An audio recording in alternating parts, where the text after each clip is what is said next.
para ver se melhora meu áudio, tá? Combinado. Vamos esperar lá. Bom, sejam todos bem-vindos. Vamos ver se ela consegue entrar. Olá, Luísa, seja bem-vindo. Se por acaso der alguma interferência na imagem ou no som, vocês me avisam, por favor. Tá bem? É um prazer estar aqui com vocês para compartilhar um pouco do nosso estudo, que a gente vem aí há mais de 20 anos, né, trabalhando em relação a doenças degenerativas cerebrais. Eu vou pedir para vocês fecharem o microfone e quando vocês precisarem fazer alguma pergunta ou quiserem fazer alguma colocação, aí vocês ligam o microfone, pode ser? Para não dar efeito aqui de microfonia. Obrigada. Bom, a aula de hoje, nós vamos falar sobre o Alzheimer, mas de uma outra forma. Embora seja um conhecimento totalmente científico, eu estou trazendo para vocês esse tema para a gente olhar, vamos dizer, nos pontos desse Alzheimer. O que é eu sem memórias? Será que eu existo sem memórias? Pessoal, tem alguém, eu não estou vendo aqui, que está com o microfone ligado. Eu vou pedir para vocês fecharem o microfone. Eu vou dar um comando aqui que eu vou fechar todos os microfones, tá bom? Porque eu não sei quem é. Então, eu vou fechar todos os microfones. Aí, se vocês precisarem ou tiverem alguma colocação para fazer, vocês vão ter que ligar o microfone de novo, combinado? Muito bem. Então, hoje nós vamos olhar para o Alzheimer, o que é eu sem memórias. Esse material, esse estudo que eu estou retomando, ele já tem mais ou menos há quase 20 anos, quando eu comecei a atender também como neuropsicopedagoga, e eu trouxe para cá, para Mococa, um trabalho bem amplo, onde pouco se falava sobre como atender pessoas com Alzheimer, síndrome de Lewy, Parkinson. E eu, para montar um material de intervenção, eu comecei a buscar pesquisas na Itália, em Portugal e nos Estados Unidos, porque lá já tinha um material muito bom. Eu acabei trazendo e conseguindo fazer uma biblioteca muito boa de material de intervenção e a gente teve muitos resultados positivos.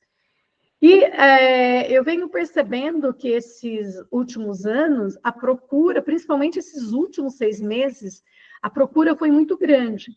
Então, eu estou voltando a falar sobre esse assunto, que para mim é um assunto de muito amor.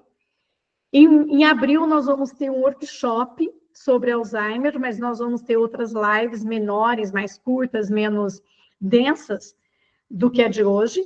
Eu já estou dizendo para vocês ficarem atentos, porque em abril a gente vai ter um Alzheimer, vai ter um workshop sobre o tema Alzheimer. Vai ser um workshop gratuito, chamado Alzheimer, o que ninguém te conta. Eu sempre procuro trazer esses materiais, esse estudo, onde estão chegando agora, dentro da neurociência, e eu gosto de trazer esse material. Hoje, nós vamos... É uma aula densa, é uma aula hoje. Mais ou menos, vai ser mais de 1 hora. Eu coloquei para mais 1h15, 1h20 de encontro para a gente. Nós vamos... Deixa eu pegar aqui, que tem gente querendo entrar. Muito bem.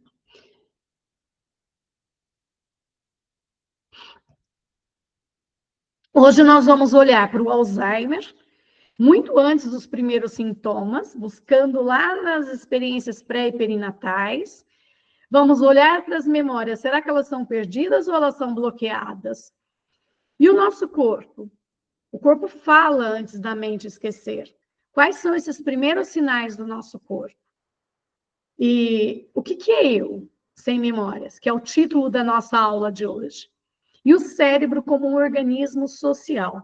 Esse material, esses pontos, é o que nós vamos tratar hoje. Eu trouxe uma bibliografia pouco conhecida, mas eu gosto muito, que é a Caroline Pérez Klein, que ela investiga o papel do exercício físico materno antes e durante a gestação como estratégia neuroprotetora da doença de Alzheimer. A Aline Miranda Fonseca, que também tem grandes pesquisas dentro dessa interdisciplinaridade, em grupos de apoios a familiares e cuidadores de portadores do Alzheimer. E ela trabalha muito nessa questão do suporte familiar, no manejo da doença. A doutora Cláudia Suemoto, que é professora de geriatria da Faculdade de Medicina da Universidade de São Paulo, que ela tem muitos estudos sobre os fatores de risco e prevenção da doença. Doutora Roberta Rodrigues, que também é neurologista, também tem uma relação bem vasta de pesquisa sobre a doença de Alzheimer. E mais algumas outros pesquisadores, e além do nosso, na visão sistêmica, do material de estudo do Bert Hellinger, e também de outros autores da neurociência. Quem se interessar, que quiser saber, olha, eu quero saber mais, me passa a bibliografia que você falou na aula, eu mando para vocês. Combinado? Muito bem. Será que o Alzheimer realmente começa no cérebro? Ou nas memórias invisíveis do nosso sistema familiar?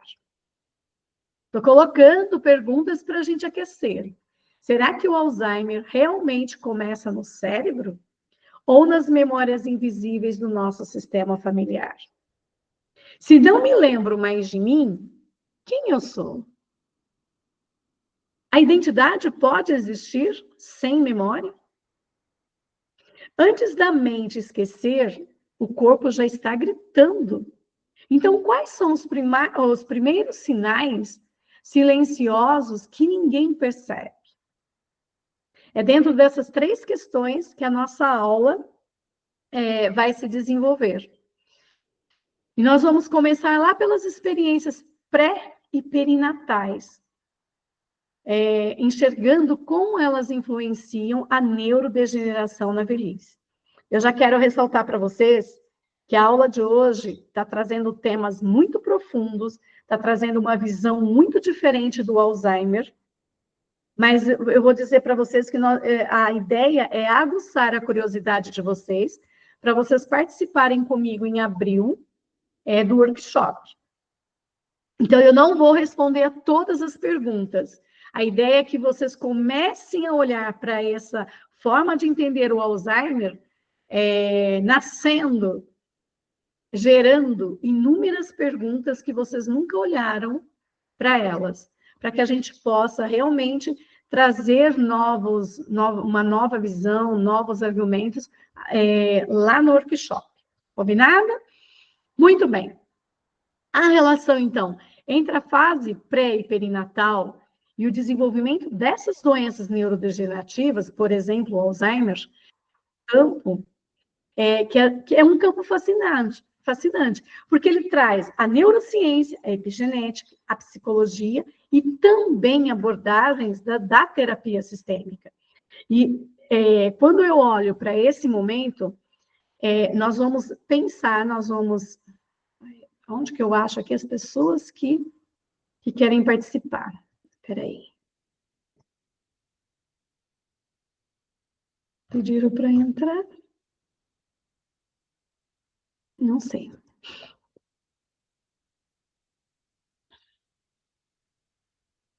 Muito bem. Então, vamos voltar. Vamos entender a neurociência do desenvolvimento fetal e perinatal.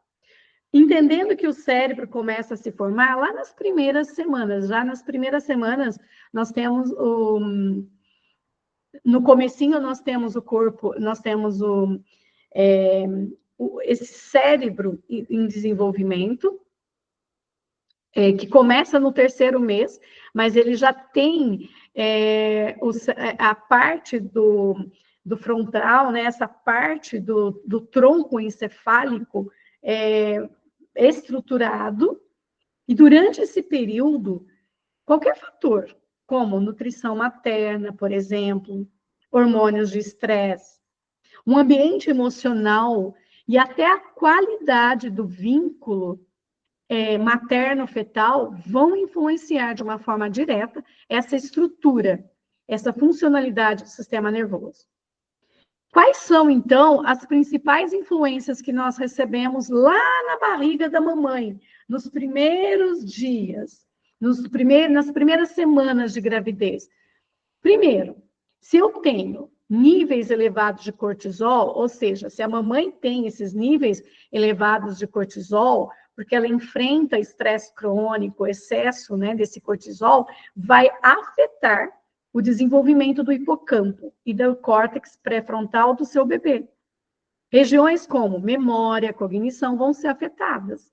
E esse impacto pode aumentar essa vulnerabilidade desse bebê que está sendo formado a uma doença neurodegenerativa na velhice. Começa lá no útero. Nós temos aqui a doutora Graziella, temos o William Emerson e muitas outras pesquisas que hoje cada vez mais estão apontando a importância da gestação, principalmente nos primeiros dias, onde não só o Alzheimer, mas o autismo também já está sendo estudado nessa contribuição do momento da gestação.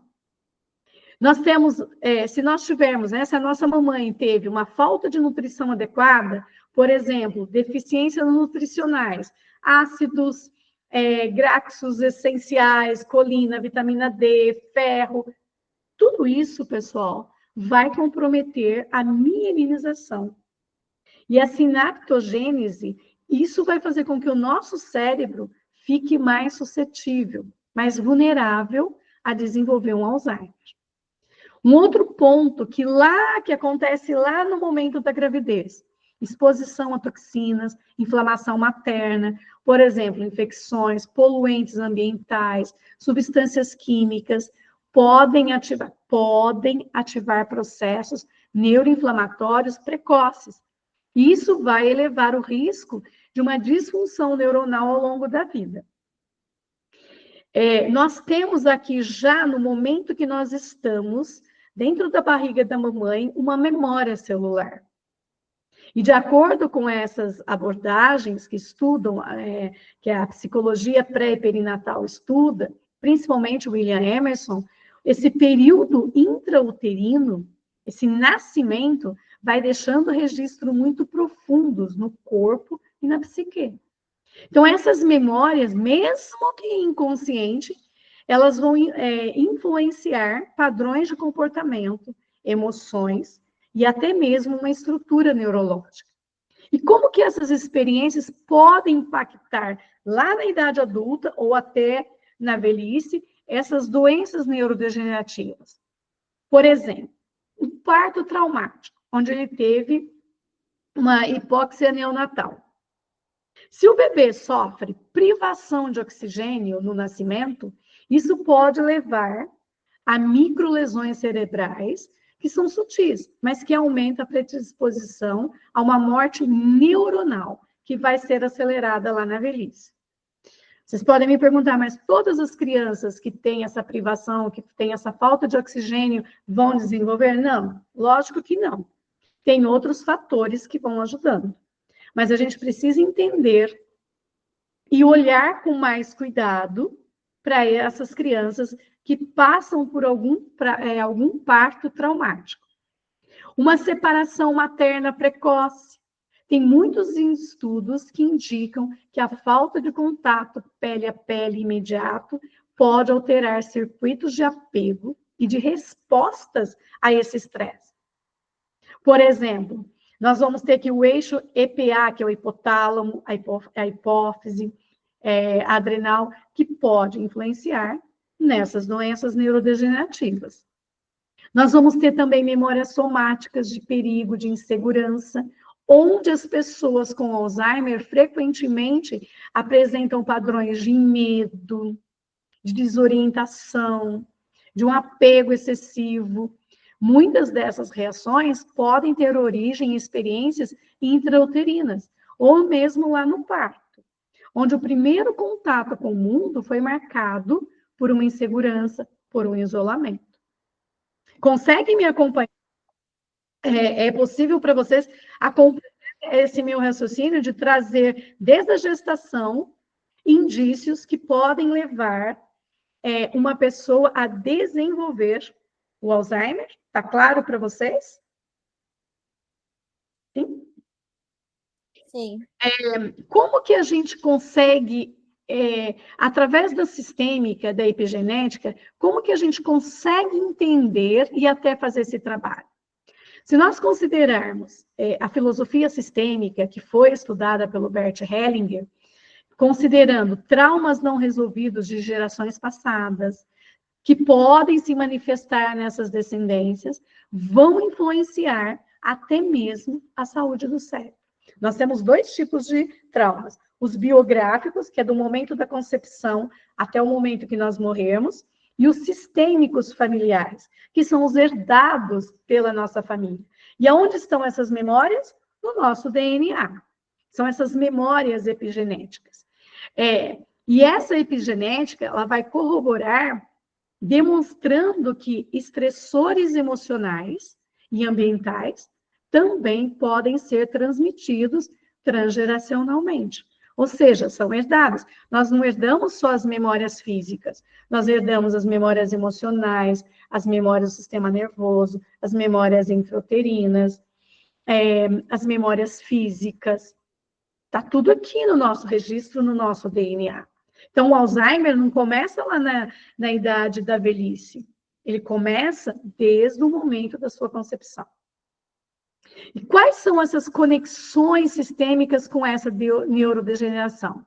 Conflitos e exclusões familiares, por exemplo, porque o Alzheimer pode ser um reflexo de lealdades invisíveis a membros da família que sofreram exclusão, levando a pessoa a esquecer como uma forma, uma proteção de pertencimento, um mecanismo mesmo de pertencimento.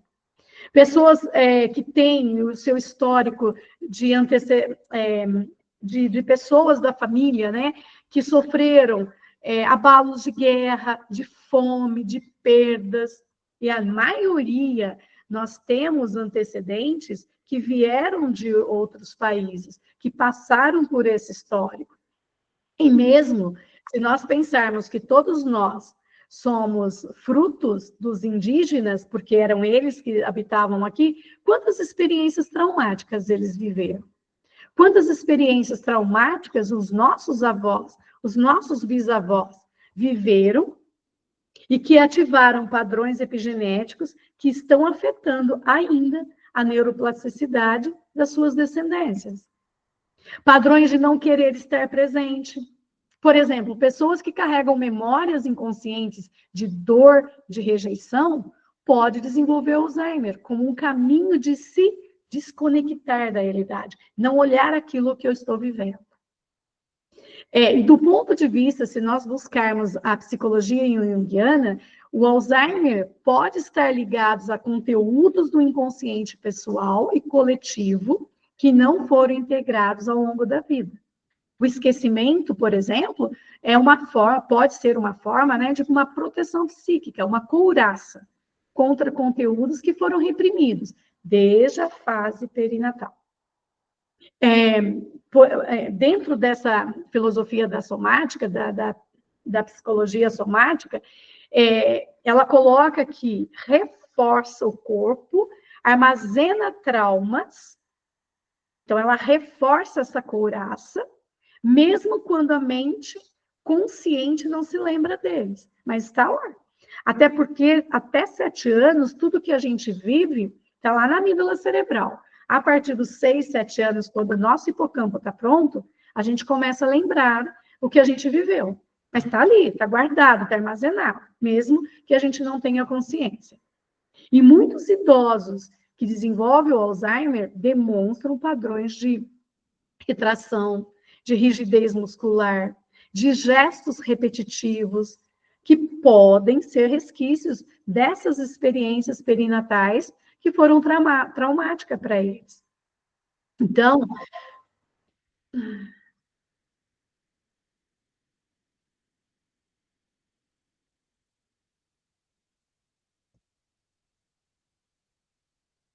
essas experiências pré e perinatais, elas vão deixando marcas muito profundas, que podem influenciar o risco de Alzheimer lá na velhice. Desde a neurobiologia do desenvolvimento fetal até as memórias inconscientes do nascimento. E vai passando pelos registros transgeracionais e essa influência do sistema nervoso, do sistema familiar, diversos fatores que vão se agregando, vão moldando a saúde do cérebro ao longo da vida. É fundamental, pessoal, nós compreendermos e integrarmos essas vivências, ampliando a nossa visão sobre a origem da neurodegeneração. Porque assim a gente vai conseguir abrir mais portas, mais possibilidades de intervenções terapêuticas inovadoras, que podem ajudar na prevenção ou até retardar o avanço do Alzheimer. Essa influência do inconsciente que o Jung coloca para a gente, e que ele coloca o Alzheimer como uma doença neurodegenerativa complexa que está além dos fatores biológicos e ambientais. Ele traz dimensões psíquicas profundas que podem influenciar o seu surgimento e o seu desenvolvimento. E nessa perspectiva inovadora, nós conseguimos compreender como esses padrões inconscientes, esses traumas sistêmicos familiares que nós herdamos através aqui no nosso genes, no nosso DNA, vão se conectando e levando a esse esquecimento e a desconexão da realidade. Então, quando nós compartilhamos um inconsciente coletivo, um reservatório de memórias, arquétipos, padrões herdados dos nossos antepassados, nós vamos moldando de forma inconsciente os nossos pensamentos, as nossas emoções, os nossos comportamentos. Muitas vezes, sem que a gente tenha consciência de tudo isso. Então, vocês podem me perguntar, mas Bel, como que o Alzheimer, então, se conecta a esse inconsciente coletivo? Acredito que vocês já estejam até pensando. Vamos pensar o seguinte, vamos buscar os arquétipos e a dissolução do ego. O Alzheimer pode ser visto como um processo onde o ego começa a se dissolver e retornar a estados primitivos de consciência. E isso está relacionado ao arquétipo do velho sábio, da grande mãe, que representa esse retorno ao estado primordial e essa entrega ao destino. E aí, algumas pessoas que podem desenvolver Alzheimer, ou desenvolvem o Alzheimer, como um mecanismo inconsciente. Para quê? Para ela lidar com traumas tão profundos que estão armazenados nesse inconsciente coletivo. Por exemplo, como eu já trouxe, memórias de guerra, exílio, perseguição, sofrimentos muito severos na linhagem familiar, uma mente que busca esquecer para evitar o sofrimento psíquico. E esse chamado para essa individuação, que é o processo de se tornar quem realmente somos, é essencial para a nossa saúde física. E principalmente psíquica, emocional, mental. Onde começa o nosso trabalho de cura? Na nossa individuação. No nosso processo de sermos quem nós nascemos para ser. Nos liberarmos dessas crenças que estão aqui nas nossas memórias celulares. Por exemplo, você reprime a sua verdadeira essência para agradar o outro? Você tem dificuldade de falar sim e não? Você segue um caminho que não ressoa com a sua alma?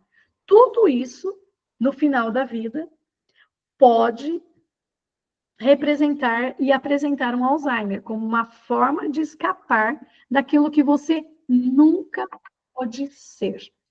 Está fazendo sentido para vocês, pessoal? Está ficando claro a maneira com que eu estou trazendo? Nós temos, então, eu poderia dizer vamos colocar entre aspas, uma função simbólica do esquecimento. O esquecimento do Alzheimer, ou no Alzheimer, é uma forma de desconexão de um mundo real para se conectar com conteúdos mais profundos desse inconsciente coletivo. É como se os idosos com Alzheimer parecessem viver num outro mundo. Quem tem parentes, entes queridos que têm Alzheimer, concorda com isso. É como se eles vivessem num outro mundo.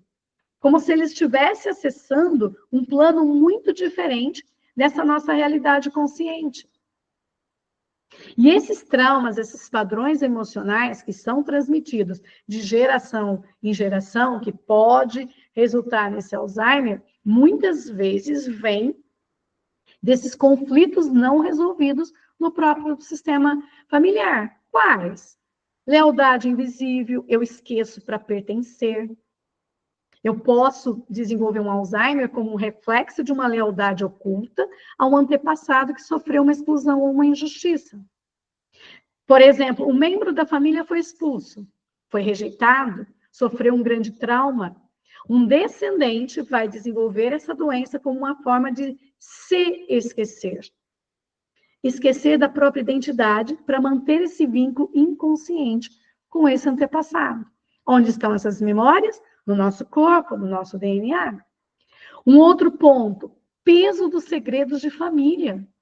Traições, abortos não reconhecidos, crimes, tragédias, qualquer tensão no sistema familiar pode ocasionar esse Alzheimer como uma resposta a esse campo sistêmico, onde vai levar essa pessoa a apagar certas memórias, que poderiam revelar verdades dolorosas.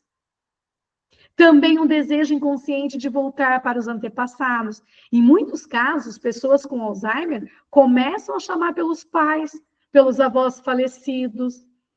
E isso pode ser interpretado como um desejo profundo de retornar ao núcleo familiar original, onde lá eles se sentiam protegidos. Olha a volta para o útero novamente também. O peso de emoções não elaboradas, porque muitas pessoas com Alzheimer carregam ressentimentos, carregam mágoas, carregam dores emocionais que nunca foram trabalhadas. Eles reprimem muito sentimento e muitas emoções.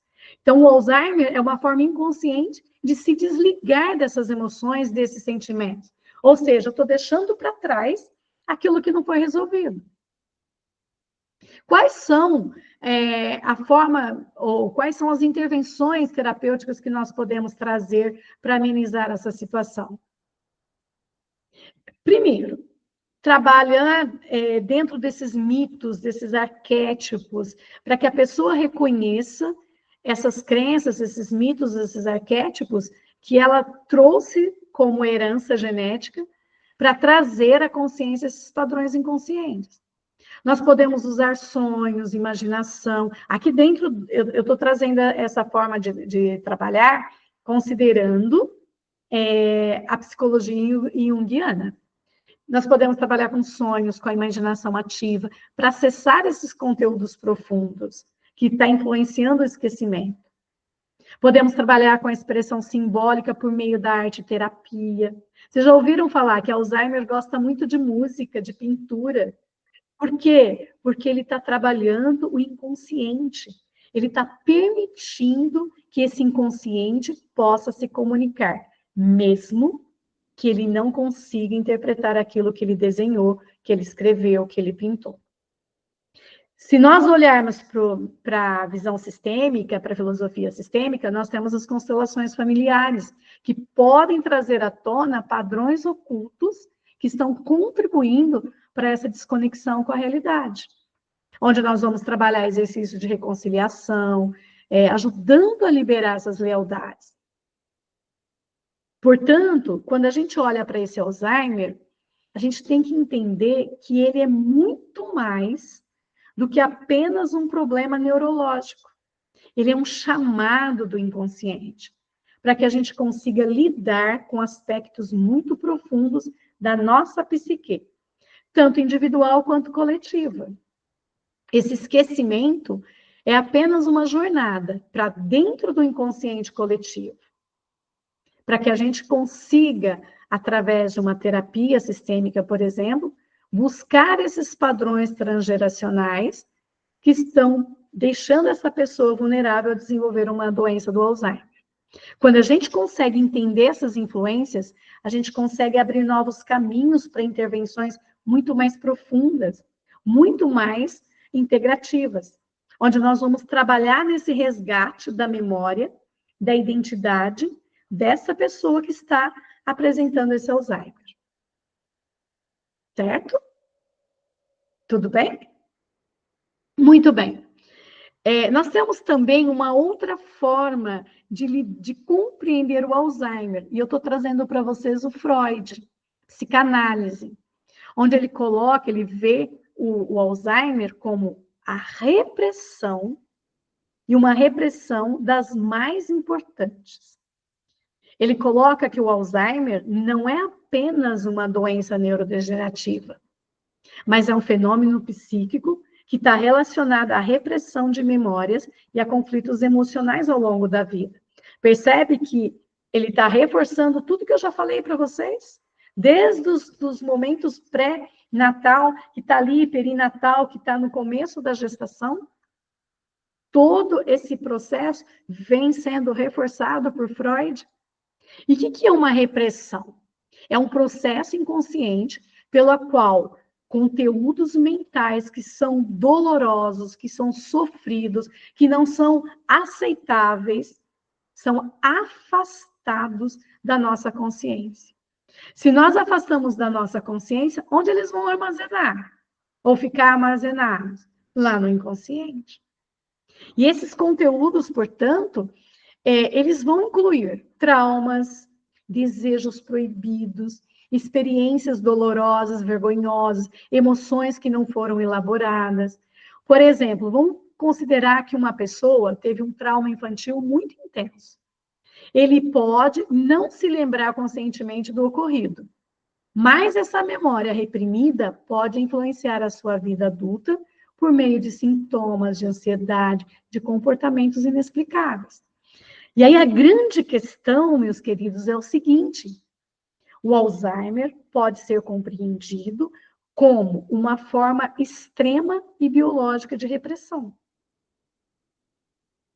Será? Mas ela pode ser também um mecanismo de defesa psíquica, porque a nossa mente busca nos proteger de conteúdos dolorosos, que poderiam nos causar, por exemplo, angústia, tristeza. E aí vem o Alzheimer, que nos leva a essa perda progressiva da memória, e nós podemos entender esse fato como um processo psíquico, mesmo que inconsciente. Por que eu vou evitar essa repressão extrema dos conteúdos, das experiências difíceis que eu passei? Como que o Alzheimer, então, poderia funcionar como repressão? Eu posso esquecer para não sofrer. E o Alzheimer, primeiro, as pessoas perdem as memórias afetivas e emocionais mais dolorosas. Quem tem um ente querido ou trabalha com pessoas com Alzheimer, com certeza percebe isso. As primeiras memórias perdidas são as afetivas e as emocionais que trouxeram dor. Também pode ser uma forma inconsciente de evitar lidar com arrependimentos, com culpas, com traumas da vida que ele passou. O Alzheimer, como repressão, também pode ser considerado como um fim da censura psíquica, onde a gente vai buscar no superego, lá um mecanismo interno chamado superego, que age como um sensor dos nossos desejos inconscientes. Lá no Alzheimer, esse controle muitas vezes se dissolve e vai permitir que aqueles desejos mais íntimos que foram reprimidos reapareçam, mas só que reaparece de uma forma desorganizada. Esse ponto vai nos ajudar a entender por que alguns idosos com Alzheimer, por exemplo, demonstram impulsos, comportamentos infantis, emoções que foram reprimidas ao longo da sua vida. Tem um retorno ao infantilismo psíquico. Ou seja, diante de desafios que são insuportáveis, a nossa psique pode regredir, sim, a estados anteriores de desenvolvimento. E no Alzheimer, a gente entende essa regressão psíquica, onde muitas pessoas voltam a comportamentos da infância. Esquecem normas sociais, até chamam por figuras parentais como mãe, pai. Portanto, dentro dessa filosofia, a gente vai entender esse Alzheimer como um conflito entre o id, o ego e o superego. E considerando a mente dividida nessas três instâncias. Esse id, que é a parte mais primitiva da psique, que ela é regida pelos impulsos e pelos desejos inconscientes. O ego como mediador entre a realidade e os desejos internos. E o superego, que é essa instância moral, repressora, que impõe as regras e limitações. Como que tudo isso atua no Alzheimer? Vamos buscar lá no superego. Aqui eu vou ter um superego enfraquecido, porque com a progressão da doença, nós perdemos o nosso controle moral e social. Com isso, nós podemos levar ou ser levados a comportamentos impulsivos. Falar sem filtro, rir de situações inapropriadas, expressar desejos reprimidos. Vamos ter um id dominando, porque em muitos casos, pessoas com Alzheimer demonstram comportamentos básicos, instintivos. Por exemplo, comer com as mãos, agir com agressividade, buscar segurança no toque, na proximidade das outras pessoas. É como que se tivesse um retorno a estados primitivos da mente, onde esse id passa a dominar. E o ego, portanto, ele se desintegra. Ele vai manter essa identidade e essa coerência da personalidade, mas de uma forma fragilizada. Quanto mais a doença vai avançando, mais fragilizado vai ficando essa identidade, essa coerência na própria personalidade. Aí nós vamos entender por que que eles têm uma dificuldade de desorientação, de perda de noção de tempo, da incapacidade de reconhecer a si mesmo no próprio espelho. Eu já atendi, já trabalhei com pessoas com Alzheimer que olhava no espelho e tinha medo de quem ela estava vendo. Então, quando nós entendemos essa relação do Alzheimer com traumas reprimidos ou com alguns traumas reprimidos, nós vamos aprendendo uma forma sintomática, entendendo essa forma sintomática ao longo da vida. Entendendo que essas pessoas passam ou passaram por estados emocionais que foram muito intensos. Vocês podem falar, mas pode ser sem motivo aparente? Pode, mas depende do registro que o corpo fez, da leitura que o corpo fez. Porque o que é o trauma? O trauma é um registro físico em relação a uma situação, que pode levar a medo, que pode levar a raiva, que pode levar a tristeza. E tudo isso vai indicar uma manifestação de traumas inconscientes, que nunca foram elaborados. Pessoas que passaram, por exemplo, por guerras, perdas violentas, tiveram uma repressão emocional severa, podem ter um risco muito maior de desenvolver o Alzheimer. E se elas nunca trabalharam nesse trauma, se esses traumas nunca foram elaborados, permaneceram reprimidos por décadas, a doença vem de uma forma muito extrema. Por quê? Porque ela está trazendo um desligamento dessas memórias. Então, quando a gente entende que o Alzheimer, dentro dessa visão, a gente vai enxergar um Alzheimer mais do que um problema neurológico. A gente vai entendê-lo como uma representação de um mecanismo psíquico de defesa, de couraça, de proteção, no qual essa repressão desses traumas, desejos, conflitos, ao longo da vida, vai levar a um apagamento progressivo da identidade. Mesmo a psicanálise, que a psicanálise ela não seja uma explicação única para essa doença, a gente é multidisciplinar, não dá para eu focar o Alzheimer só aqui, mas a psicanálise ela vem nos oferecer uma perspectiva muito profunda, principalmente quando nós aliamos ela à neurociência, à psicologia pré e perinatal. porque ela traz essa relação, vamos dizer, fácil de nós entendermos a relação entre a memória, a repressão e essa dissolução do ego. Para vocês entenderem o que eu estou dizendo, ficar mais fácil, eu vou apresentar para vocês um exemplo de uma mulher que esqueceu para não sofrer. Eu estou chamando ela de Dona Maria. Não é o nome verdadeiro, tá bom? Mas para a gente protegê-la da identidade verdadeira. Então, a Dona Maria é uma senhorinha de 78 anos, onde aos 25 anos ela perdeu o seu primeiro filho, num acidente muito trágico. E ela nunca conseguiu falar sobre a perda desse filho. Mas essa dor ficou dentro dela, era uma dor insuportável. O seu marido, seus familiares também evitavam de falar sobre o assunto para respeitar essa dor. E esse luto se tornou um tabu dentro dessa família. Ela passou a vida se dedicando aos outros filhos, às outras pessoas, mas essa dor da perda desse filho estava reprimido ali dentro. Ela nunca expressou, ela nunca elaborou o luto. Aos 75 anos, ela começa a apresentar os sintomas do Alzheimer.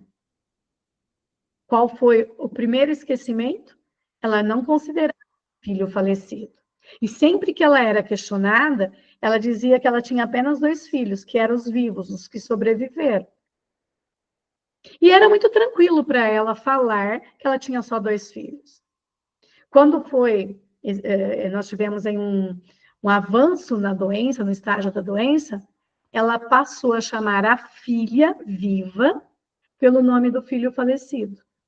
O que isso conta para a gente? Olha a mente. A mente, o esquecimento, estava trabalhando, estava trazendo à tona o que foi reprimido por décadas.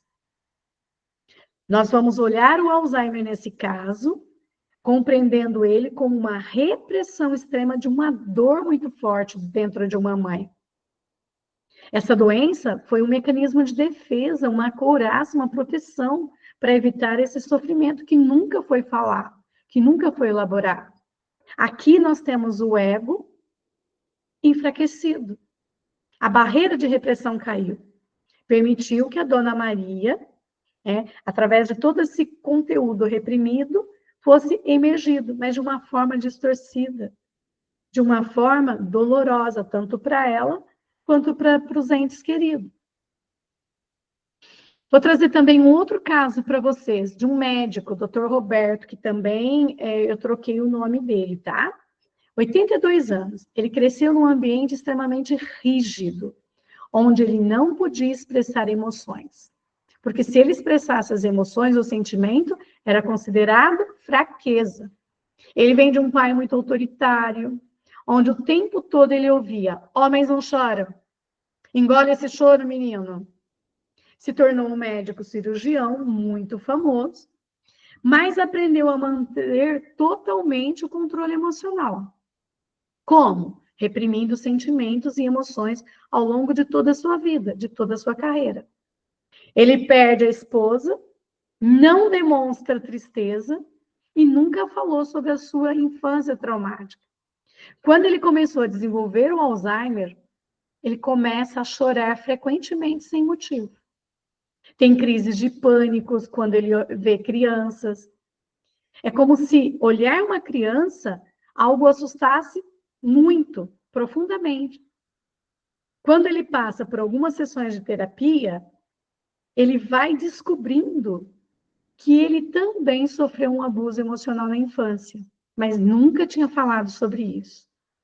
Foi só no estágio mais avançado dessa doença que ele passou a chamar a cuidadora de mãe, a pedir colo, demonstrando uma regressão mesmo infantil.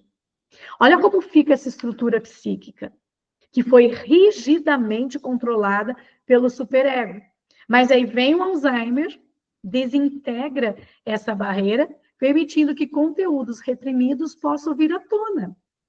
E essa regressão ao estado infantil vai sugerir um retorno ao período da vida onde o trauma ocorreu, como uma tentativa do próprio inconsciente de resolver o que nunca foi elaborado. A doença aqui é um caminho para ele expressar essa dor reprimida. Hoje nós temos também, se eu fosse contar aqui para vocês, eu tenho vários exemplos, mas eu trouxe esses dois que eu acho que dá para mostrar, dá para a gente entender o Alzheimer como essa força de proteção. Nós temos estudos científicos que trazem, que colocam a relação entre traumas e demência, de memórias reprimidas e doenças neurológicas, de transtorno de estresse pós-traumático, que influenciam e podem ser indícios para o risco de Alzheimer. Se vocês quiserem, eu passo para vocês depois, alguns desses estudos. Por quê? Porque eles mostram que o Alzheimer pode, de fato, ser uma forma extrema de repressão, onde traumas, emoções, conflitos não resolvidos emergem no momento em que o ego se desestrutura. Aí a doença, a gente vai conseguir lá entender como um mecanismo psíquico da defesa contra lembranças dolorosas, uma tentativa de regressão a estágios mais seguros da vida, uma desintegração da nossa censura psíquica, permitindo assim que os nossos desejos, os traumas reprimidos, possam reaparecer. Quando a gente entende o Alzheimer nessa perspectiva, a gente consegue abrir para entender e aceitar uma terapia mais humanizada no nosso ente querido, ou com o nosso ente querido. E a gente vai entender que essas terapias mais humanizadas ajudam a essa pessoa a lidar não apenas com os sintomas da doença, mas também com as questões emocionais que estão escondidas ali. E a relação entre traumas psicológicos e degeneração cognitiva, incluindo o Alzheimer, que é o nosso tema da nossa aula hoje, mas eu também posso trazer outras doenças neurodegenerativas, elas vêm sendo estudadas de maneira muito mais profunda. E cada vez mais, essas linhas de pesquisa se interagem para oferecer diferentes perspectivas sobre como essas experiências traumáticas não resolvidas influenciam a deterioração do nosso cérebro. Então, agora eu convido vocês para vir comigo para a gente olhar para o nosso cérebro, para o nosso sistema nervoso. O impacto do trauma no nosso cérebro. Quando nós temos essa ativação prolongada do eixo hipotálamo, hipófise e adrenal, que é responsável pela resposta ao estresse, considerando uma pessoa que viveu um trauma muito intenso, nós vamos ter nesse sistema uma ativação muito maior. Quanto mais ela está ativada, mais tem uma liberação de hormônio do estresse. O cortisol, a adrenalina. E se esse trauma não é processado e vai persistindo como estado emocional reprimido, esse sistema permanece hiperativo, levando a um desgaste neurológico ao longo do tempo. Hoje nós temos recém-nascidos que já nascem com o sistema nervoso hiperativo, com altos níveis de cortisol. E esses altos níveis de cortisol vão se prolongando por períodos muito maiores. E que são tóxicos para o hipocampo, para a estrutura cerebral. O hipocampo, a estrutura cerebral, é responsável pela memória, pelo aprendizado. E se tem esse alto nível de cortisol ali, vai acelerar a neurodegeneração. Então, nós vamos ter uma inflamação crônica e uma neurodegeneração. Quando nós temos esses traumas não elaborados. O aumento dessa inflamação sistêmica, liberando citocinas pró-inflamatórias, que vão danificando os neurônios e contribuindo, assim, para as doenças neurodegenerativas. Pessoas com transtorno de estresse pós-traumático vão apresentar níveis elevados dessas substâncias inflamatórias, que vai tornando mais propensa ao declínio cognitivo. A neuroinflamação vai acelerando esse acúmulo de placas beta-amiloides, emaranhamentos neurofibrilares, que são marcas registradas do Alzheimer. Essa repressão traumática, através dessas experiências dolorosas que não foram processadas, que foram reprimidas de forma inconsciente, elas continuam influenciando a vida mental de maneira indireta. E se esse conteúdo reprimido não for elaborado, pode sim, mais tarde na vida, trazer sintomas físicos ou emocionais e até doenças neurodegenerativas. Certo? Então, quando esse trauma não é integrado, ele se fragmenta em complexos autônomos dentro do nosso inconsciente. E essas partezinhas da psique que vão se isolando continuam consumindo energia psíquica.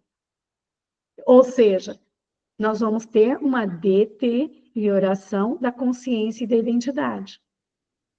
Então, esse Alzheimer, quando a gente fragmentação de uma forma literal, a gente vai entender o porquê da memória e da identidade, como uma dissolução final de uma psique que nunca conseguiu se integrar, elaborar esses traumas. Nós temos aqui também muitos estudos que falam do aumento do risco, né, o TSD, o aumento do risco do Alzheimer. Tem uma pesquisa muito interessante sobre os sobreviventes do Holocausto e a relação desses sobreviventes com as demências. Crianças que vivenciaram traumas e envelhecimento cerebral. É um estudo também muito bonito, muito forte da gente ler e conhecer.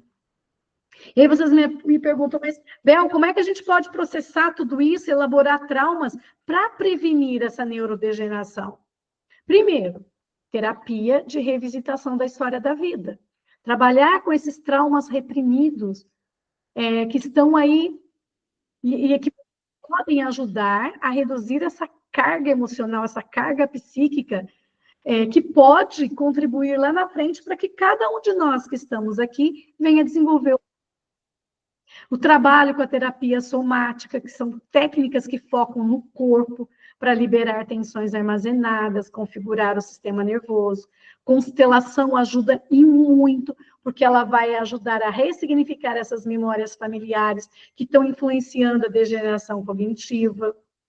Tem muitas formas hoje da gente trabalhar. E é importante para que a gente consiga olhar para as nossas histórias. Como estão as nossas histórias? Marcadas por traumas não elaboradas? Se nós compreendermos o impacto dessa repressão emocional, dessa dissociação na neurociência, nós vamos buscar abordagens muito preventivas, que vão nos ajudar já, agora, sem a gente precisar desenvolver um Alzheimer. Porque a gente vai integrar essas memórias antes que a degeneração ocorra. E aí vem essa ideia de falar sobre isso.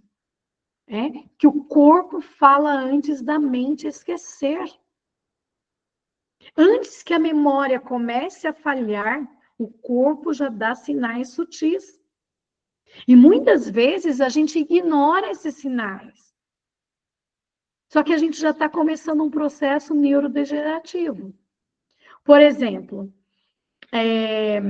quando a gente busca a abordagem somática para a gente entender, nós vamos compreender que o Alzheimer não surge apenas como um distúrbio cognitivo, mas como uma desconexão progressiva entre o corpo, a mente e as nossas emoções.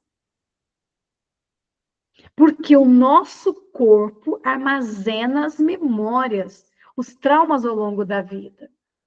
E no Alzheimer, os primeiros sinais podem surgir no sistema nervoso autônomo, músculos, no nosso ritmo respiratório. Como estão os músculos de vocês? Rígidos? Como está o ritmo respiratório de cada um de vocês que estão aqui na aula?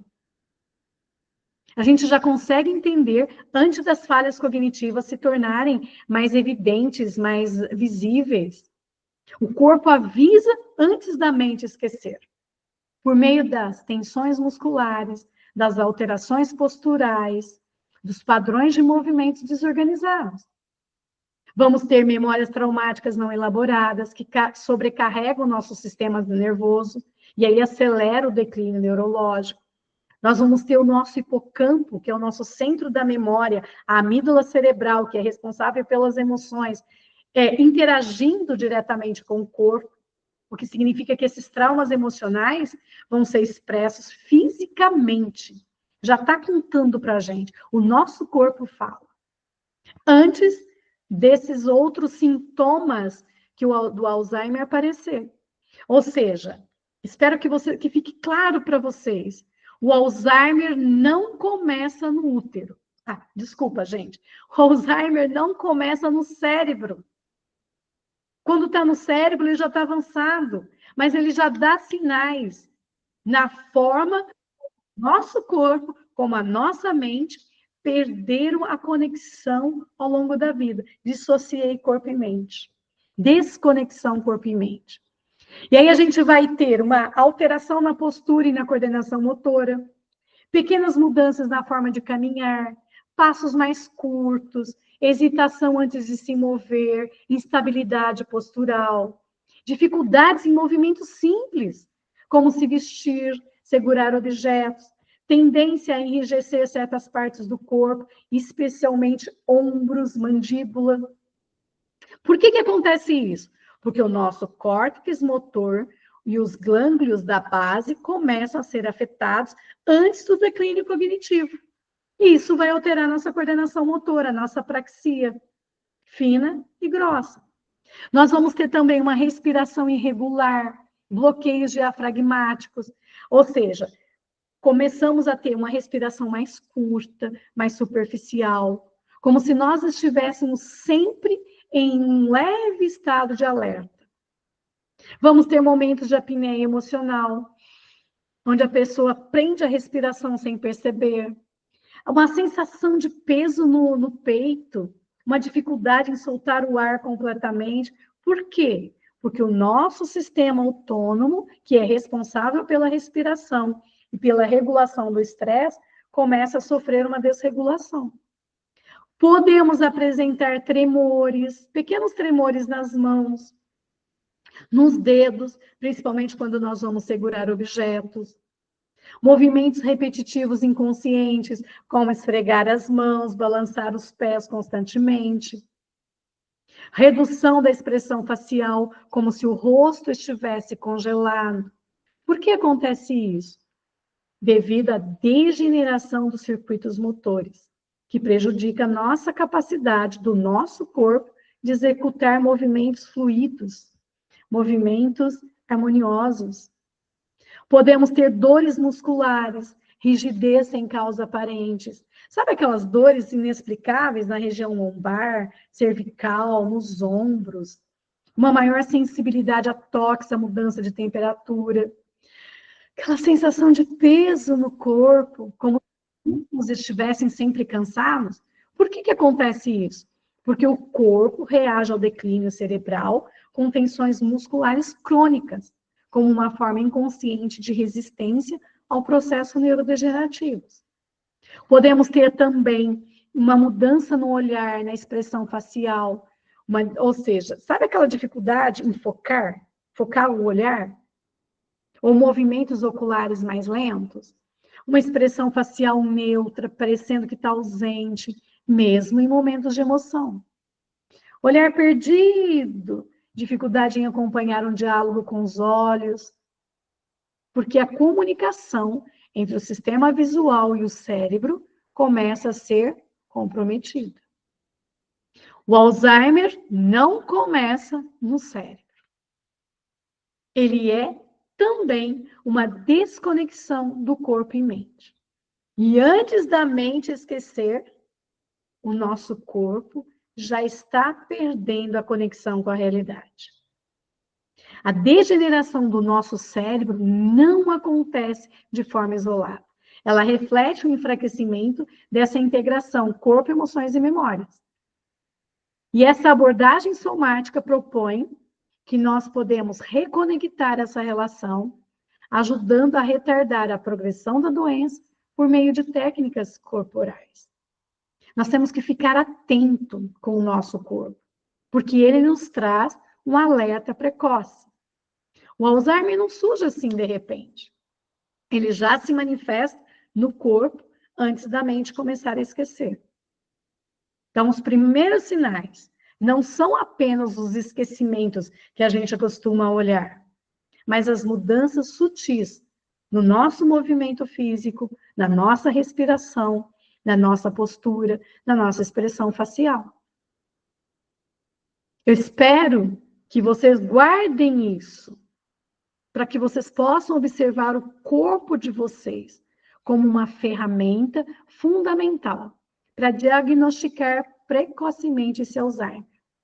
E assim, já trabalhar essa reconexão corpo e mente, para retardar a progressão da doença. Lembre-se, o corpo fala antes da mente esquecer. E se nós ouvirmos esses sinais, nós conseguimos agir antes que nós venhamos a desenvolver uma degeneração. Um outro ponto que ajuda muito vocês e que eu estou deixando como dica é a psicomotricidade.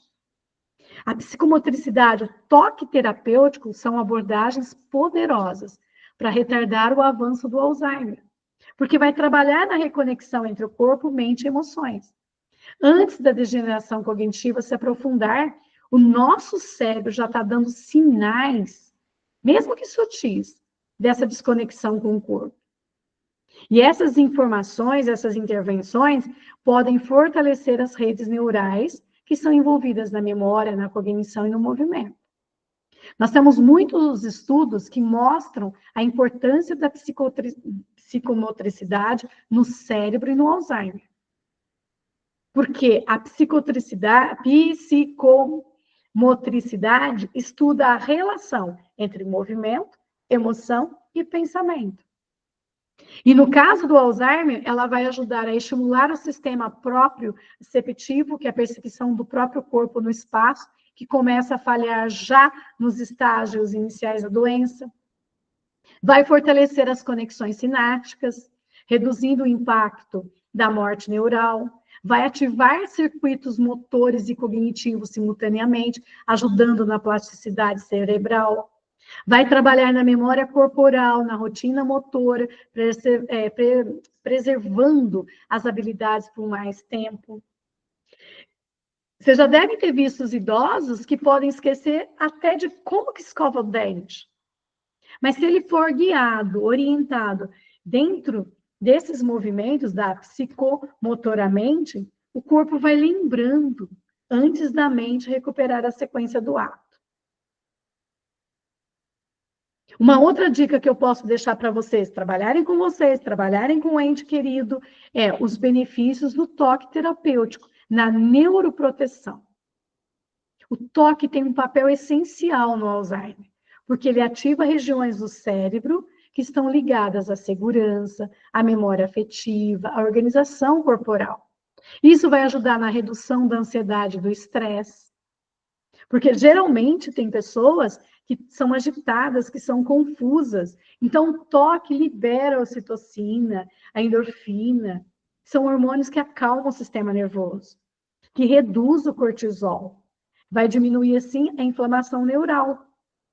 Estimula também o sistema somatosensorial, porque o toque desperta essas áreas do cérebro, que são ligadas à percepção corporal. Isso vai prevenir essa desconexão de corpo e mente. Vai ativar memórias emocionais através do contato físico, resgatando lembranças que podem estar ainda, ou que já, de repente, já estão inacessíveis pela linguagem, mas que está ali, guardadinho. Vai resgatar a identidade e o vínculo social, porque nós sabemos que o Alzheimer leva a essa perda progressiva de identidade e de conexão social. Então, o toque resgata essas memórias afetivas profundas, muitas vezes ligadas a experiências precoces. Ajuda na comunicação não verbal, essencial quando a linguagem começa a se perder.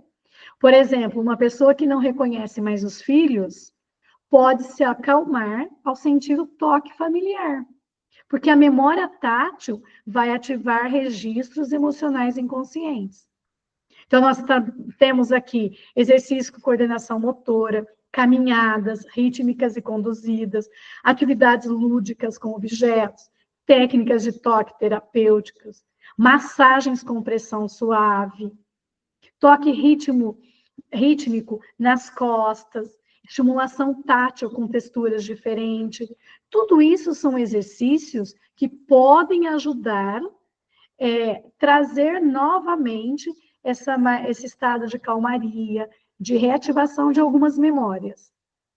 Ou seja, demonstram, né, através dessas estimulações, essa ativação de memórias inconscientes. Porque vai permitir que essas experiências, que não estão sendo mais verbalizadas, possam ser ativadas. Então, o corpo é a nossa porta de acesso à nossa mente. O corpo é a nossa porta de acesso à nossa mente. E antes que o Alzheimer apague as memórias, o corpo já está nos dando sinais. Certo? Então, a psicomotricidade e o toque são ferramentas poderosíssimas. Mas, para a gente fechar, o que é eu sem memórias? Pessoal, está ficando claro para vocês? Está fazendo sentido tudo que eu estou trazendo para vocês? Tá? Muito bem. O que é eu sem memórias?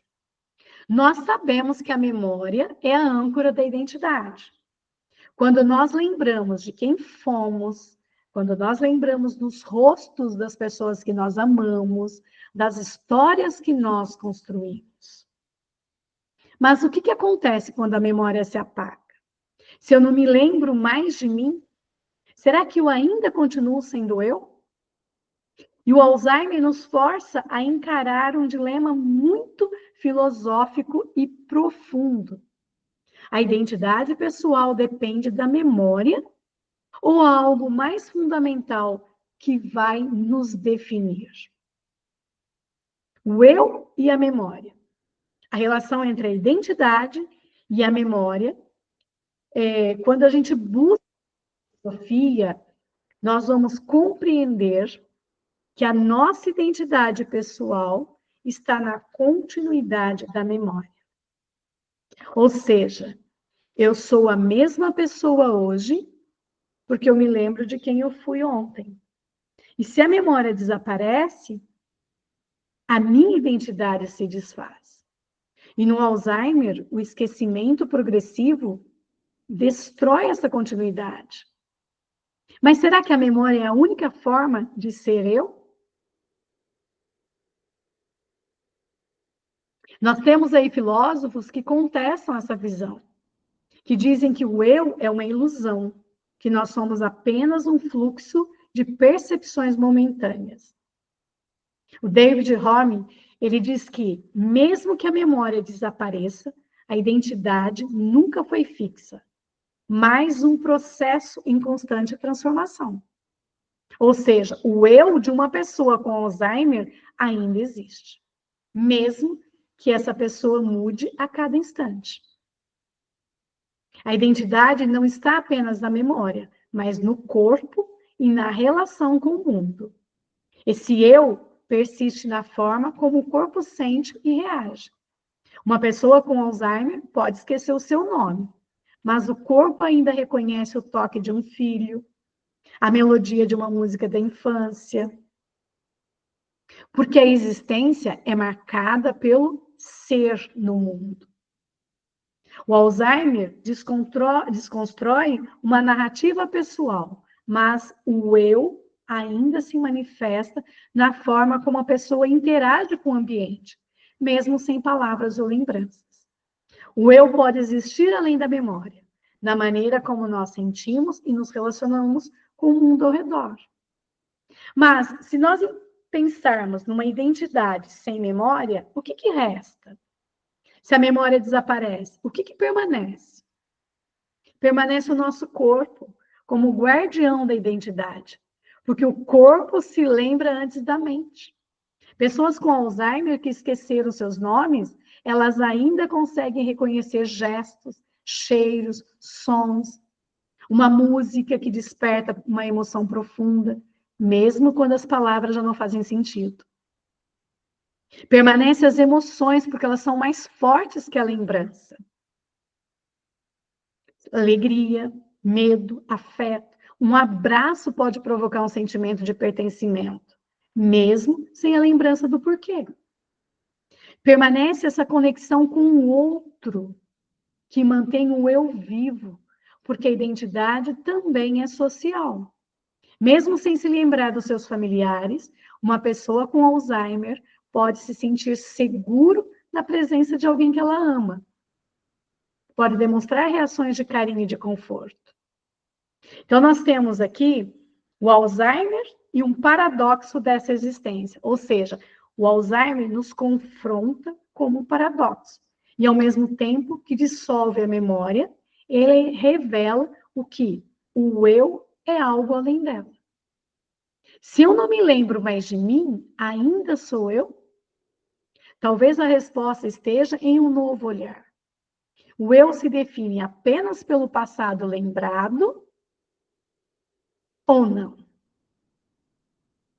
Ou ele não se define apenas pelo passado lembrado, mas pelo presente vivido, mesmo sem recordar quem foi? A pessoa com Alzheimer continua sendo alguém, um ser que sente, que reage, que ama, porque o eu não está perdido, apenas se expressa de uma outra maneira. E eu pergunto para vocês, como reflexão, e você? Como definiria a identidade sem memória? A memória é essencial para a identidade ou algo mais profundo que te define? O que significa ser humano quando se perde o fio da própria história?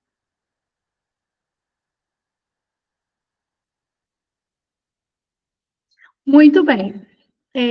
Considerando o nosso cérebro como um organismo social e o impacto da solidão desses relacionamentos, nós vamos entender que o nosso cérebro não é uma entidade isolada. Ele é profundamente moldado pelas interações sociais. E a saúde desse cérebro está diretamente relacionada à qualidade das conexões que nós vamos construindo ao longo da vida. No Alzheimer, essas relações desempenham um papel importantíssimo como neuroproteção, pois a solidão, o isolamento social têm efeitos significativos na progressão da doença. Quanto mais sozinhos, quanto mais isolados eles ficarem, mais a doença vai progredir de maneira mais rápida. Então, nós precisamos entender que essas conexões sociais positivas protegem o nosso cérebro contra as distorções cognitivas que o Alzheimer nos traz. Enquanto que relações desestruturadas ou solitárias vão acelerar a degeneração cerebral. O nosso cérebro é social. Quanto mais conexões, mais nos protegem e mais nos fortalece. E como que essas relações afetivas contribuem para essa neuroproteção? Através das interações sociais que enriquecem a memória, através do apoio emocional que melhora a saúde mental, através dessas interações sociais que vão aumentando a nossa motivação, para nós aprendermos, para nós nos engajarmos no mundo ao nosso redor. Então, o impacto da solidão e do isolamento é um fator de risco para agravar a doença. Quanto mais essa solidão é prolongada, maior a probabilidade de desenvolver Alzheimer e em outras doenças neurodegenerativas. Porque nós temos um efeito do isolamento no cérebro, nós temos a solidão que aumenta os níveis de estresse. Esse impacto de isolamento na neurodegeneração mostra que essas pessoas com baixa rede de apoio social têm um risco muito maior de apresentar esse declínio cognitivo, comparados àquelas pessoas que têm conexões sociais muito mais saudáveis. O isolamento social pode aumentar a incidência de comorbidades. Por exemplo, hipertensão, diabetes, que prejudicam ainda mais o cérebro. Olha como que os relacionamentos positivos podem desacelerar o Alzheimer, porque ele traz relações afetivas como suporte social. Os desafios cognitivos são vividos juntos. Tem afeto, tem conexão emocional, tem participação em comunidades, em atividades sociais. Quais são as estratégias que eu deixo para vocês como dicas? Encorajamento dessas conexões sociais, para reduzir esse estigma do Alzheimer. Também pode trazer o uso de tecnologias para conectar as pessoas no mundo, para trazer o cérebro como um organismo social. Certo? Pessoal, está ficando claro para vocês?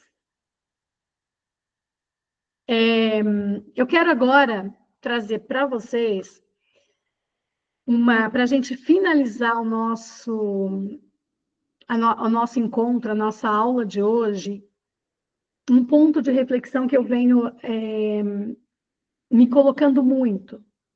Quanto mais cedo a gente consegue olhar para o nosso corpo, quanto mais cedo a gente consegue colocar em prática muitos pontos que eu deixei aqui para vocês. Obrigada, Luísa. Maior a chance de nós preservarmos a nossa conexão corpo-mente, antes de nós desenvolvermos um Alzheimer ou antes que o Alzheimer avance. E se trazendo para os nossos entes queridos, a gente sabe que cuidar de uma pessoa com Alzheimer é uma tarefa desafiadora e emocionalmente muito intensa, tanto para o paciente quanto para os cuidadores, seja familiar ou seja cuidador profissional. Por isso é fundamental conseguir integrar essas abordagens neurocognitivas sistêmicas, que consideram essas dimensões emocionais, familiares e cognitivas, para promover esse bem-estar entre todas as pessoas que estão envolvidas nesse processo. Portanto, cultive a consciência e a empatia. Escute o coração. Cultive a empatia sistêmica, se colocando no lugar do paciente. Crie um ambiente seguro, aconchegante, com estabilidade ambiental, evitando mudanças bruscas, mantendo uma rotina diária consistente para reduzir a ansiedade. Trabalhe com ele as emoções, a identidade, para que ele reconheça o passado, embora ele não vá lembrar, mas as memórias, as emoções de pertencimento continuam ativas. Ajuda a criar essa ligação emocional forte. Envolva ele, né, essa pessoa, em atividades cognitivas, em atividades físicas, exercícios físicos moderados, que é permitido pelo médico, atividades cognitivas, técnicas de relaxamento. Tenha presença, o toque que eu já falei. Encoraje a comunicação não verbal através de gestos, de expressão, respeitando. Olha que bom. Vivi toda essa experiência com a minha mãe, à medida que foi relatando. Que bom que você voltou no tempo e enxergou tudo isso. O respeito ao ritmo da pessoa é fundamental. Envolver a família, né, Luísio, de uma forma consciente é fundamental. E, principalmente, cuidar de si mesmo. O autocuidado, pessoal, é essencial, porque cuidar de alguém com Alzheimer é exaustivo, tanto emocionalmente e físico. Então, vocês precisam ter um tempo para cuidar da própria saúde, tanto mental quanto física. Vocês precisam descansar, praticar atividades que vocês gostam, fazer terapias, participar de grupos de apoio, como hoje, por exemplo. Não dá para carregar o fardo sozinho. É necessário ter amigos, ter terapeutas, ter grupos de apoio, de cuidadores, de cuidar da saúde mental e emocional de vocês. E quando eu falo que também é importante trabalhar a espiritualidade, eu não estou falando de religiosidade. Mas eu estou falando entender a espiritualidade como uma fonte de força e de conforto. Uma oração, uma meditação, uma prática espiritual que possa ajudar tanto a vocês, cuidadores, quanto ao ente querido, ao paciente, para lidarem com esse processo de envelhecimento. Dessa doença, né, de uma forma mais serena. Porque uma pessoa que cuida de alguém com Alzheimer não é apenas uma tarefa prática. Quando entendida que é uma oportunidade de conexão emocional e espiritual profunda. Quando tem a integração de práticas neurocognitivas sistêmicas, é possível, sim, promover um ambiente mais acolhedor, mais seguro e mais amoroso. Lembrem-se que o equilíbrio emocional e a paciência são essenciais. Para isso é necessário o amor, a presença cuidadosa, como força poderosa que vocês podem oferecer. Cuidar de quem amamos também é um processo de cura, de transformação, principalmente se nós olhamos como uma abordagem holística. Nós não apenas ajudamos a desacelerar a progressão do Alzheimer, mas nós criamos em nós momentos de profunda humanidade e conexão. Por hoje, meus queridos, é isso. Que a gente possa percorrer juntos essa jornada profunda, transformadora, onde nós vamos explorar esse complexo processo. Mas é um fascinante universo mesmo em relação ao Alzheimer. Vendo ele não apenas como uma doença que está levando embora o nosso ente querido, mas como um reflexo do que nós carregamos em nossas memórias, em nossos corpos, em nosso coração. Entendendo a importância da neurociência, da psicologia, de uma constelação, das abordagens somáticas, trazendo esse olhar integrado do ser humano, mostrando para nós que a saúde mental, a saúde cognitiva não são apenas questões biológicas, mas principalmente afetadas pelos nossos laços, pelas nossas emoções e pelas nossas experiências de vida. O Alzheimer, portanto, não é apenas uma perda de memória, mas é um convite silencioso para que a gente possa reconectar com a nossa história, com o nosso sistema familiar. E, principalmente, com o sentido profundo da nossa identidade. Onde cada trauma não resolvido, cada padrão familiar que não foi reconhecido, cada momento de solidão, de desconexão, pode acelerar a degeneração cognitiva. Mas, por outro lado, nós temos em nossas mãos as forças de terapias, de ferramentas poderosas que podem desacelerar esse processo e nos reconectar com a nossa verdadeira essência.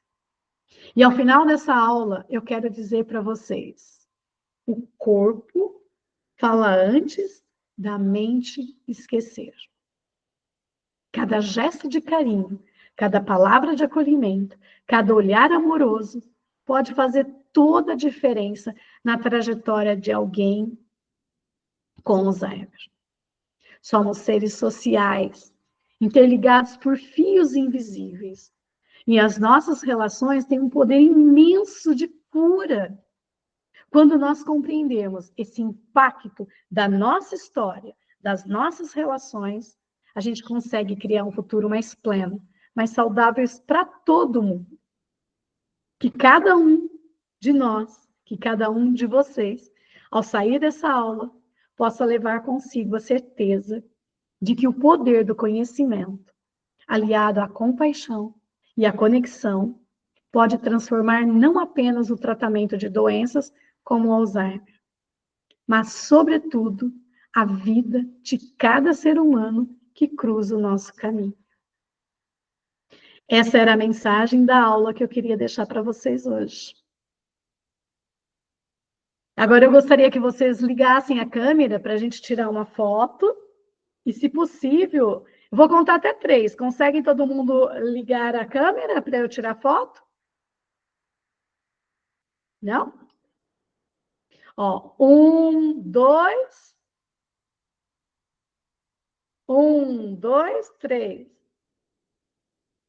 Muito bem. Eu gostaria que vocês, se me permitir, me dessem um feedback, como foi para vocês essa aula, foi muito cansativa, trouxe para vocês algum ponto que vocês não sabiam, ampliou, como foi para vocês?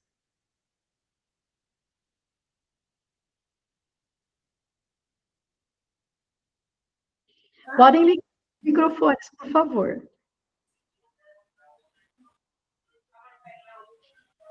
Ajudou vocês? Como? Eu queria ouvir um pouco de vocês para saber se eu estou no caminho certo. Sim, ajudou muito. Você já sabe, né, um pouquinho da minha história. Eu tô aqui emocionada. Me ajudou muito.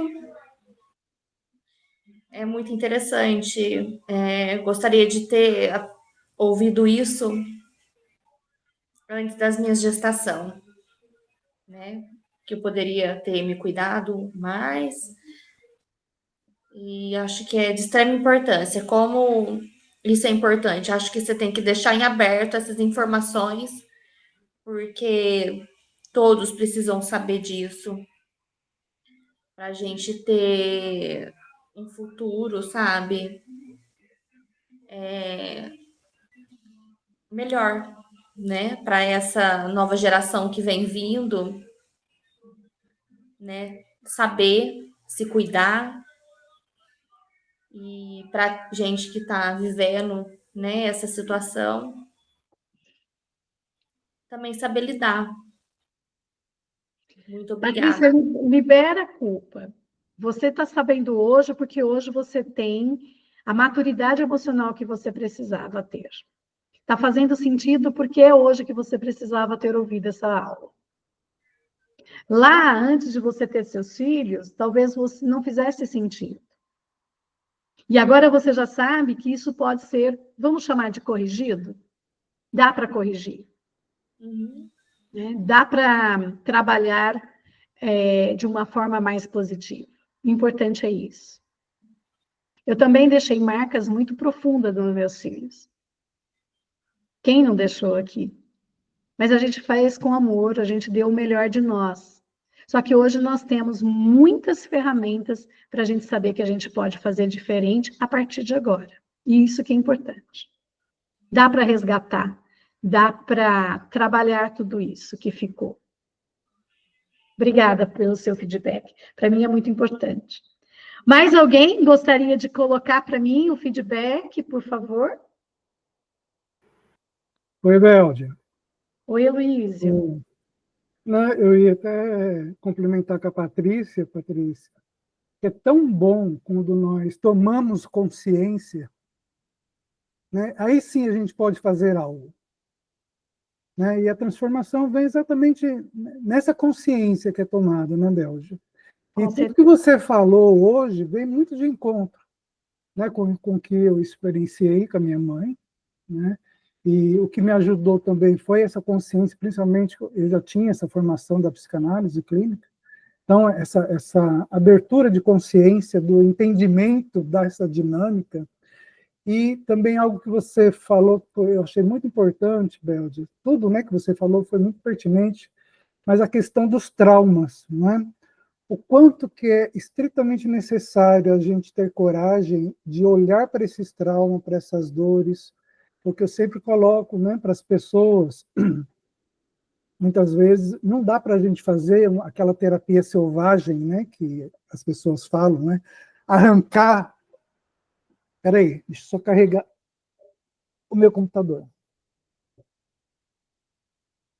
Oi.